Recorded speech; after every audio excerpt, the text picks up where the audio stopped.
दोस्तों सब्सक्राइब करें और इस बेल आइकन को दबाएं और पाएं वीडियो सबसे पहले। मैं भारत को भारतीयता की मान्यता के आधार पर फिर से खड़ा करना चाहता हूं, उस काम में लगा हूं। एक दो चीज और मैं आपको बताना चाहता हूं कि आप अपने घर में अक्सर मच्छर मारने वाली दवाएं इस्तेमाल करते हैं। अलग अलग नामों से बाजार में बिकती हैं। कोई जो है लिक्विड फॉर्म में आती है, आप उसको लगा देते हैं। कोई तो टिकिया के फॉर्म में आती है, आप उसको इस्तेमाल करते हैं। कोई तो कॉइल के फॉर्म में आती है, आप उसको इस्तेमाल करते हैं।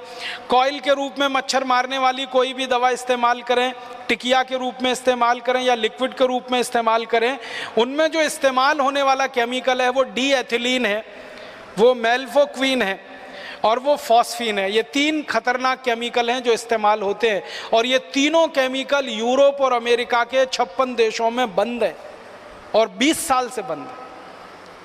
हम हमारे घर में छोटे छोटे बच्चों के ऊपर वो लगा के छोड़ देते हैं। मैंने कई घरों में देखा 2 महीने के 3 महीने के छोटे छोटे बच्चे सो रहे हैं और उनके नज़दीक में वो कॉइल जल रहा है जिसका धुआं नाक के रास्ते से बच्चे के फेफड़े में उतर रहा है। वैज्ञानिकों का ये कहना है कि ये मच्छर मारने वाली दवाएं अंत में मनुष्य को मार देती हैं।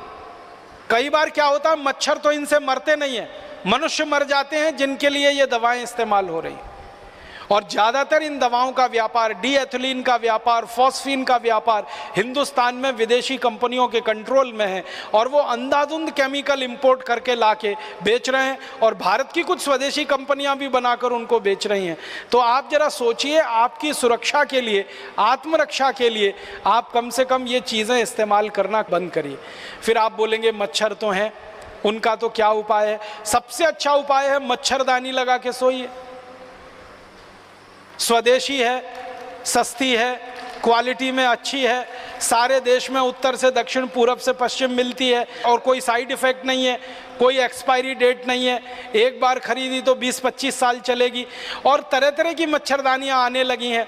अब तो वो डंडे वाली ज़रूरत नहीं है, एक हुक में लटका दीजिए वो आती है, आप ऐसे खोल के सो जाइए आती है, नहीं तो चादर की तरह से ओढ़ के सो जाइए, कुछ नहीं कर सकते। तो ये मच्छर मारने वाली दवा से तो अच्छी है।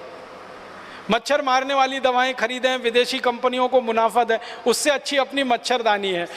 और आप चाहें तो एक छोटा प्रयोग और करके देख सकते हैं। नीम होता है ना, नीम का तेल बाजार में मिलता है, तो नीम का तेल ऐसे जलाएं दीपक के रूप में। एक दीपक ले लें, उसमें रुई की बाती बनाएं, नीम का तेल जला के दीपक को रख दें। वो दीपक जितनी देर जलेगा एक भी मच्छर कमरे में नहीं आएगा।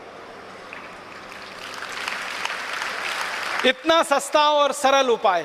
नीम का तेल बाजार में 30-40 रुपए लीटर मिलता है। 1 लीटर तेल खरीदेंगे, बड़े आराम से 3-4 महीने चलता है। और दूसरा एक तरीका है, गाय के गोबर से बनी हुई अगरबत्ती और गाय के गोबर से बनी हुई धूप बत्तियाँ भी बाजार में अब आ गई हैं। कई गौशालाएं उनको बनाती हैं, उनको जलाकर आप सो जाइए, वो भी मच्छर को भगाती हैं और क्वालिटी में मच्छर अगरबत्ती से अच्छी। अगर गाय के गोबर की अगरबत्ती धूप बत्ती जलाएंगे तो पैसा किसी गौशाला को मिलेगा और उससे गाय की रक्षा होगी और गाय की रक्षा के बाद अंततः देश की ही रक्षा होने वाली है। और अगर आप मच्छर अगरबत्ती खरीदेंगे तो पैसा किसी विदेशी कंपनी के पास जाएगा और उस पैसे से आपका भी नुकसान, देश का भी नुकसान हो जाए।